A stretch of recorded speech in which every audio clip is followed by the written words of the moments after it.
నమస్తే BCN news కి స్వాగతం. నా పేరు నీలిమ. ముందుగా ముఖ్యాంశాలు. పింఛన్ల పంపిణీపై అధికారులతో మంత్రి నిమ్మా రామానాయుడు సమీక్ష. 1వ తేదీ ఉదయాన్నే వృద్ధులకు పింఛన్ల పంపిణీ చేయాలంటూ ఆదేశం.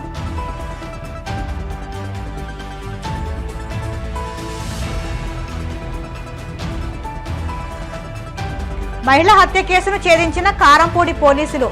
సిబ్బందిని అభినందించిన ఎస్పీ మల్లికా గార్గ్.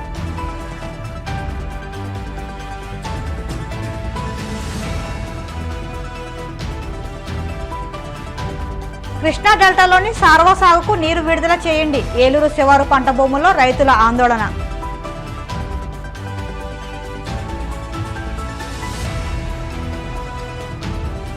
ఒకటో తేదీన అర్హులందరికీ ఇంటికే వెళ్లి పింఛన్లు అందజేస్తాం స్పష్టం చేసిన పాలకొల్లు మున్సిపల్ కమిషనర్ విజయసారథి. గత పాలకులు రాష్ట్ర ఖజానాను ఖాళీ చేసిన పేదలకిచ్చిన మాటను నిలబెట్టుకునేలా జూలై 1వ తేదీన టీడీపీ ప్రభుత్వం పెన్షన్ పంపిణీ చేస్తుందని మంత్రి నిమ్మా రామానాయుడు స్పష్టం చేశారు. పశ్చిమ గోదావరి జిల్లా పాలకొల్లు మండల పరిషత్ కార్యాలయంలో పింఛన్ల పంపిణీపై ఆయన అధికారులతో సమీక్ష నిర్వహించారు. రాష్ట్రంలో జూలై 1వ తేదీన పంపిణీ చేయబోయే పెన్షన్ల పెంపు సొమ్మును ఎటువంటి పొరపాట్లు లేకుండా ప్రతి ఇంటికి వెళ్లి నేరుగా లబ్ధిదారులకు అందించాలని మంత్రి నిమ్మా రామానాయుడు అధికారులను ఆదేశించారు. ఎన్నికల ముందు ఇచ్చిన మాట ప్రకారం పింఛన్ల సొమ్మును అందిస్తున్న ఘనత ముఖ్యమంత్రి చంద్రబాబుకే దక్కుతుందన్నారు. రాష్ట్ర వ్యాప్తంగా 65,18,000 మందికి 4,404 కోట్లు పంపిణీ చేస్తున్నట్టు తెలిపారు. మాట తప్పడం, మడమ తిప్పడం జగన్ బ్రాండ్ అంబాసిడర్ అవుతే ఇచ్చిన మాట నిలబెట్టుకోవడం, మొట్టమొదటి ప్రమాణ స్వీకారం చేసిన తర్వాత పెట్టినటువంటి సంతకాలని అమలు చేయడం అది చంద్రబాబు నాయుడు గారికే సాధ్యమైంది. ఏదైతే రేపు 1వ తేదీన విడతల వారి పింఛను పెంపు కాదు, ఒకేసారి అన్న మాట ప్రకారం పెంచినటువంటి పింఛన్ పెంచేటువంటి 1వ తేదీ చారిత్రాత్మకమైనటువంటి రోజు అని చెప్పి ముందుగా తెలియజేస్తూ ఉన్నా. మరి ఏప్రిల్ నెలలో ఏదైతే చెప్పామో మరి ఏప్రిల్, మే, జూన్ అప్పుడు ఆ బ్యాలెన్స్ ఏప్రిల్ 1000, మే 1000, జూన్ 1000 3,000 ప్లస్ ఇప్పుడు పెంచినటువంటి పింఛన్ 4,000 మొత్తం 7,000 రూపాయలు రేపు 1వ తేదీన ఆ వృద్ధులు, వితంతులు, దివ్యాంగులు మరి అందుకుంటున్నటువంటి పరిస్థితి. ఎవరైతే దివ్యాంగులు అయితే మరి గతంలో 3,000 రూపాయలు పింఛన్ ఏదైతే ఉందో మరి ఆ 3,000 రూపాయలని రేపు 6,000 రూపాయలకి పెంచి అది కూడా 3 నెలల బ్యాలెన్స్ ఏదైతే 3 3 9,000 రూపాయలు ప్లస్ 6,000 రూపాయలు అంటే 15,000 రూపాయలు ఇవాళ దివ్యాంగులకు అందించేటువంటి పరిస్థితి. ఎంత దుర్మార్గం అనంటే ఆ రోజు 2019లో ఎవరైతే దివ్యాంగులు ఎవరైతే ఉన్నారో వాళ్ళకి 3,000 రూపాయలు పింఛన్ ఉంటే 19లోనే 3,000 రూపాయలు ఆ రోజు చంద్రబాబు నాయుడు గారు పెంచిన పింఛన్ ఉంటే 5 సంవత్సరాల దివ్యాంగులది 3,000 రూపాయలని ₹1 కూడా 5 సంవత్సరాల్లో పెంచాల చంద్రబాబు నాయుడు గారు. మానవత్వంతో 3,000 రూపాయలని 1,000 రూపాయలు 2,000 రూపాయలు పెంచడం కాదు, 3,000 రూపాయలని డబల్ 6,000 రూపాయలు చేసి ఈరోజు ఆ కుటుంబానికి అందిస్తూ ఉన్నాం.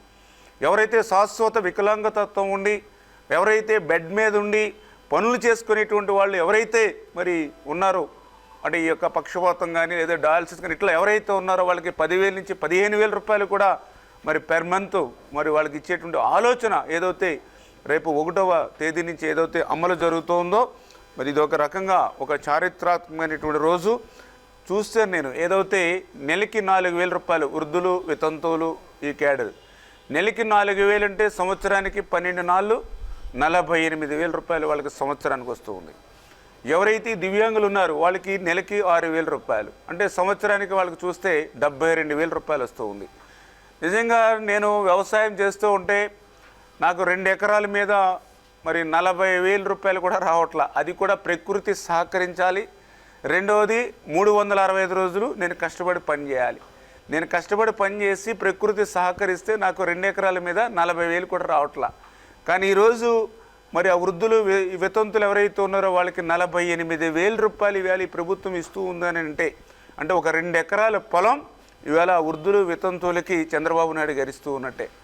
ఎవరైతే ఈవేళ 72,000 రూపాయలు అంటే దగ్గర 3 ఎకరాలు మీద వచ్చేటువంటి ఆదాయం అంటే ఎవరైతే దివ్యాంగులు ఉన్నారో వాళ్ళకి 3 ఎకరాలు ఈవేళ చంద్రబాబు నాయుడు గారు దివ్యాంగుడికి ఇస్తున్నట్లే. అంటే 2 ఎకరాలంటే ఇక్కడ మినిమం కాస్ట్ 50 లక్షలు అంటే ₹1,00,00,000, 3 ఎకరాలంటే ₹1,50,00,000. అంటే ఈవేళ చంద్రబాబు నాయుడు గారు ఎవరైతే ఆదరణ లేక నిరాదరణకు గురవుతున్నటువంటి వృద్ధులు వితంతులు ఎవరైతే ఉన్నారో వాళ్ళకి ₹1 కోటి ఆస్తిని వాళ్ళ చేతిలో పెట్టారు ఈ రోజు నుంచి. ఎవరైతే దివ్యాంగులు ఎవరైతే ఉన్నారో ₹1,50,00,000 వాళ్ళ చేతిలో పెట్టారు. ఈవేళ పెళ్లి చేసుకుంటే కట్న కానుకలు కూడా అంత ఇచ్చేటువంటి పరిస్థితి ఉండదు. తల్లిదండ్రులు కొంతమంది తాత ముత్తాతలు కూడా వాళ్ళకి ఆ రకమైన ఆస్తులు ఇచ్చినటువంటి పరిస్థితి లేదు. ఎందుకంటే వీళ్ళందరూ కూడా కడుపు పేదవారు. మహిళను హత్య చేసిన ఘటనలో నిందితులను 24 గంటల్లో పల్నాడు జిల్లా కారంపూడి పోలీసులు అరెస్టు చేశారు. అరెస్టు చేసిన పోలీసులకి పల్నాడు జిల్లా ఎస్పీ మల్లికా గార్గ్ని ప్రత్యేకంగా అభినందించారు.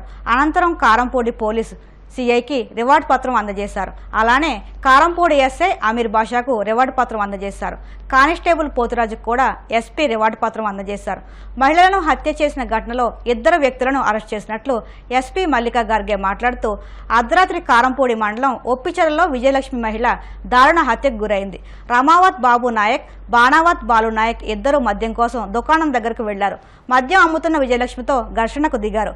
విజయలక్ష్మిపై కక్ష పెంచుకుని ఆమె ఇంటికి వచ్చి అఘాయిత్యానికి పాల్పడి హత్య చేసినట్టు తెలిపారు. మనకి 27th ఒక ఇన్ఫర్మేషన్ వచ్చింది దట్ ఒక లేడీ ఆమె ఇంట్లో డెత్ అయింది, ఆమె మర్డర్ జరిగింది. అట్లాంటి మనకి ఒక ఇన్ఫర్మేషన్ వచ్చింది. దిస్ హ్యాపెండ్ ఇన్ అది కారెంపూడి మండల్లో ఒప్పిచెర్ల విలేజ్లో ఇది జరిగిన వెంటనే మనం పోలీస్ టీమ్స్ అక్కడ డిస్పాచ్ చేయడం జరిగింది. DSP Gurjala, CI Karampudi, SIs మనం అక్కడ వెళ్ళిన తర్వాత మనకి ఫస్ట్ ఒక అట్లా అనిపించింది దట్ ఇది ఒక మర్డర్ ఫర్ గెయిన్ ఉంది. బికాజ్ ఆమె ఇయర్ రింగ్స్ కూడా మిస్ అయింది అండ్ ఆమె హెడ్ ఇంజురీ వల్ల చనిపోయి ఉంది. ఆమె బ్యాక్ రూమ్ లో ఆమె 2 పోర్షన్ హౌస్ ఉంది. ఇంకా మన ఇది ఒక murder for gain that also ఒక లేడీది. సో ఇది చాలా సీరియస్ గా తీసుకోవడం జరిగింది. మనం ఇంకా హెల్ప్ కోసం additional SP crimes and some other inspectors and SIs of the district ఈ కేసులో పంపడం జరిగింది. డాగ్ స్క్వాడ్ కూడా పంపడం జరిగింది. ఫోరెన్సిక్ టీమ్, క్లూస్ టీమ్ కూడా పంపడం జరిగింది. దాని తర్వాత మనం ఇన్వెస్టిగేషన్ చేసినప్పుడు మనకి క్లూస్ దొరికినాయి. చాలా మంది అక్కడ బయటే వచ్చి తాగుతారు ఆమె ఇంటి బయటే. సో అక్కడ 2 persons named with the name of Balu Nayak and Babu Nayak, వాళ్ళు కూడా నేటివ్ ఆఫ్ కారంపూడి. సో వాళ్ళు లాస్ట్ ఆమెతో బేసికలీ ఒక గొడవ జరిగింది. వాళ్ళు డ్రింక్ అడిగారు బట్ వాళ్ళ దగ్గర డబ్బు లేక ఆమె బ్యాగ్ తీసుకుంది. ఇది చాలా మంది అక్కడ విట్నెసెస్ కూడా చూసారు. దాని తర్వాత ఆమె లోపలికి వెళ్ళిపోయింది. ఈ ఇన్సిడెంట్ లో వాళ్ళు వెయిట్ చేశారు. ఆమె మొత్తం రిమైనింగ్ అక్కడ డ్రింకర్స్ ఎవరు ఉన్నారు అందరూ డిస్పర్స్ అయిన తర్వాత వాళ్ళు అవకాశం చూసి ఇంటి లోపల వచ్చారు. దాని తర్వాత మళ్ళీ ఆమెతో గొడవ పడ్డారు అండ్ వాళ్ళు చాలా డ్రంకెన్ స్టేట్లో ఉన్నారు బోత్ దీస్ పర్సన్స్. అండ్ గొడవ పడే క్రమంలో వాళ్ళు ఒక స్టిక్తో, కుకింగ్ కోసం ఒక స్టిక్ వాడతాము, దాంతో ఆమె తల మీద కొట్టారు. అది కొట్టిన వల్ల ఆమె అన్కాన్షియస్ అయింది. అక్కడ చాలా గట్టిగా కొట్టడం జరిగింది. దాని తర్వాత వాళ్ళు ఇది మనకి కన్ఫెషన్ మేరకు తెలిసింది. వాళ్ళు ఇది కూడా ఒక అవకాశం చూసి ఆమెకి బ్యాక్ రూమ్లో డ్రాగ్ చేసి చాలా హారిబుల్గా వాళ్ళు ఫస్ట్ 1 by 1 ఆమెతో సెక్షువల్ ఇంటర్కోర్స్ కూడా చేయడం జరిగింది. దాని తర్వాత ఆమెకి అక్కడ వదిలేసి వాళ్ళు ఇద్దరు అక్కడ నుంచి పారిపోయారు. ఇది ఒక చాలా సీరియస్ ఆఫెన్స్, ఇది చాలా గ్రేవ్ క్రైమ్. దీనిలో ఒక లేడీ అది murder for gain combined with rape జరిగింది. కాబట్టి మనం ఇది చాలా సీరియస్గా తీసుకున్నాము. విదిన్ 24 hours మనం బోత్ ద పర్సన్స్ అక్యూజ్డ్ ఎవరు ఉన్నారు వాళ్ళు అరెస్ట్ కూడా చేయడం జరిగింది. వాళ్ళకి ఇప్పుడు మ్యాజిస్ట్రేట్ ముందు ప్రొడ్యూస్ కూడా చేయడం జరుగుతుంది.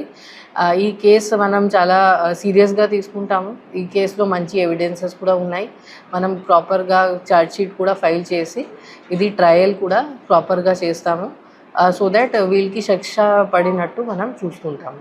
And I really want to appreciate the good work done by all the officers. మన పల్నాడు పోలీస్ ఆఫీసర్స్ చాలా సీరియస్గా తీసుకొని చాలా గట్టిగా పనిచేశారు. Additional SP crimes, DSP Gurjala, CI Karampudi, other CIs and SIs also. ఆ టీం చాలా చాలా మంచిగా పనిచేసింది. కాబట్టి ఇంత షార్ట్ టైంలో మనం ఇంత సీరియస్ ఆఫెన్స్ డిటెక్ట్ చేయడం జరిగింది. నూతనంగా బాధ్యతలు చేపట్టిన ఏలూరు జిల్లా కలెక్టర్ కె వెట్రిసెలివిని ఉమ్మడి పశ్చిమ గోదావరి జిల్లా రజక సంఘ అధ్యక్షులు చిలకలపల్లి కట్లయ్య సీనియర్ నాయకులు కలిసి అభినందనలు తెలిపారు. అనంతరం ఏలూరు రజక జన సంఘ భవనంలో ఆయన మాట్లాడుతూ ఎన్నో ఏళ్ల నుంచి నూతనంగా బాధ్యతలు చేపట్టిన కలెక్టర్, ఎస్పీ, డిఐజీలను కలిసి అభినందించడం తమ సాంప్రదాయమని కట్లయ్య అన్నారు. అందరిలాగే రజక సంక్షేమ కమిటీకి నూతన కలెక్టర్ కూడా పూర్తి సహాయ సహకారాలు అందిస్తారని ఆశాభావం వ్యక్తం చేశారు. ఈ కార్యక్రమంలో ఉమ్మడి జిల్లా రజక నేతలు వి శ్రీనివాసరావు, కమ్మంటి మురళి, కోలుకొండ రత్తయ్య, కడెల్లి సుబ్బయ్య, సాంబశివరావు, దుర్గారావు, అన్నవరం, వదిగల్ల శ్రీనివాసు, లక్ష్మీ ప్రసన్న తదితరులు ఉన్నారు. ఏలూరు జిల్లా కలెక్టర్గా వెట్రిసెల్వి ఐఏఎస్ వారు జాయిన్ అయిన సందర్భంగా వారిని ఏలూరు జిల్లా కలెక్టర్ ఆఫీసులో ప్రప్రథమంగా ఉమ్మడి జిల్లా రజక సంఘం ద్వారా వారిని కలిసి పుష్పగుచ్చం అందజేయడం జరిగింది.